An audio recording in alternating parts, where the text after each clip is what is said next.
Olá pessoal, boa tarde, sejam muito bem-vindos ao nosso programa Leitura da Palavra.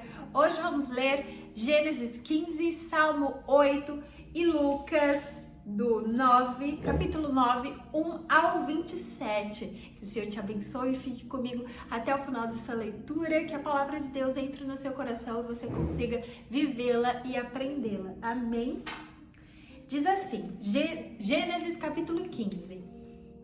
Depois dessas coisas, a palavra do Senhor veio a Abraão em uma visão, dizendo: Não temas, Abraão, sou eu o teu escudo e a tua recompensa será infinitamente grande. E Abraão disse: Senhor Deus, o que me darás, visto que ando sem filhos e o mordomo da minha casa é Eliezer de Damasco? E Abraão disse: Eis que não me deste semente, e eis que um nascido da minha casa é meu herdeiro. E eis que a palavra do Senhor veio a ele, dizendo: Este não será o teu herdeiro, mas o que sairá das tuas próprias entranhas será o teu herdeiro. E ele trouxe para fora e disse: Olha agora para o céu e conta as estrelas, se tu fores capazes. E lhe disse: Assim será a tua semente.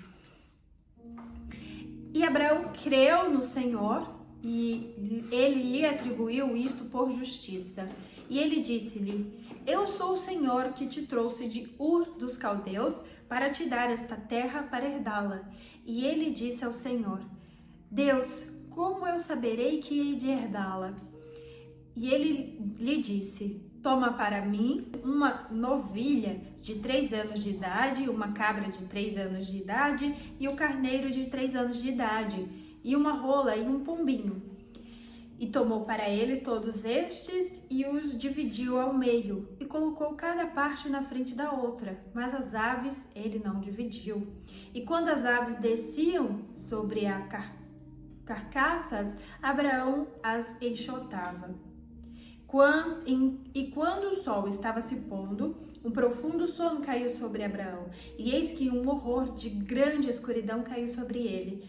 E ele disse a Abraão: Saibas com certeza que tua semente será estrangeira na terra, que não é sua, e os servirão, e eles os afligirão por 400 anos. E também a essa nação, a quem eles servirão, eu julgarei, e depois eles sairão com grandes posses. E tu irás para os teus pais em paz, tu serás sepultado em boa velhice.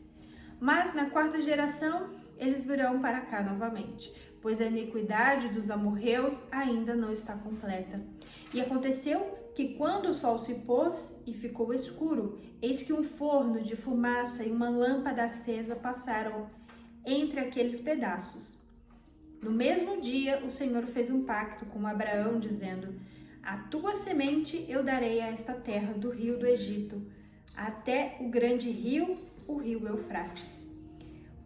Os queneus e os quenezeus e os cadmoneus e os heteus e os ferezeus e os rafins e os amorreus e os cananeus e os girgazeus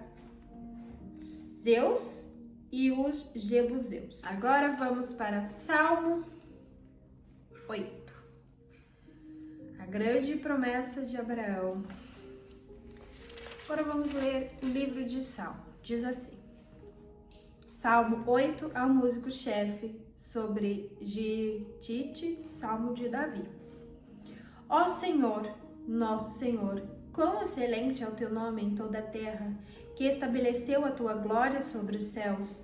Da boca dos bebês e das crianças de peito, tu ordenaste a força por causa dos teus inimigos, para que pudesse parar o inimigo e o vingador.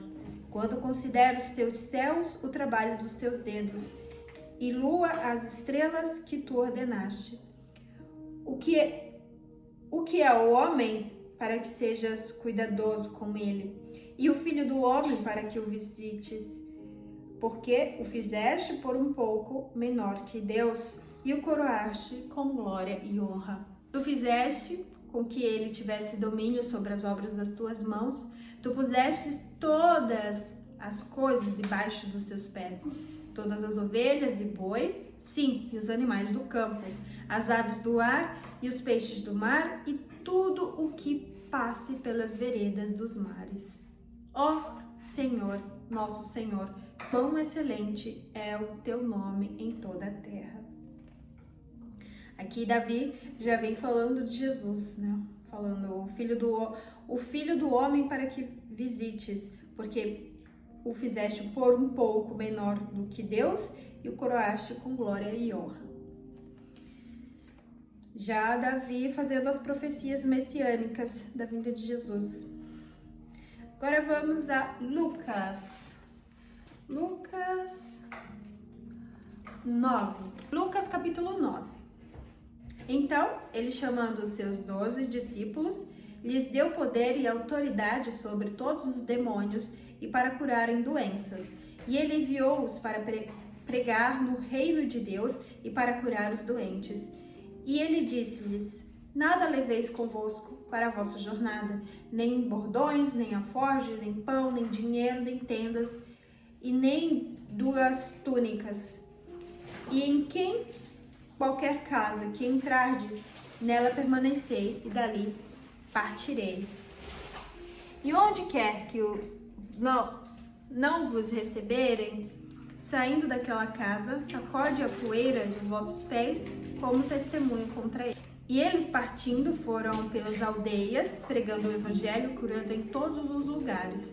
Ora, o tetrarca Herodes ouviu que os que estavam sendo feitos por ele e ficou perplexo, porque alguns diziam que João ressuscitara dentre os mortos. E alguns que Elias tinha aparecido e outros que o profeta dos antigos havia ressuscitado. E disse Herodes: a João eu decapitei, mas quem é este do qual eu ouço dizer tais coisas? E ele desejava vê-lo. E quando os apóstolos retornaram, contaram-lhe tudo o que eles haviam feito.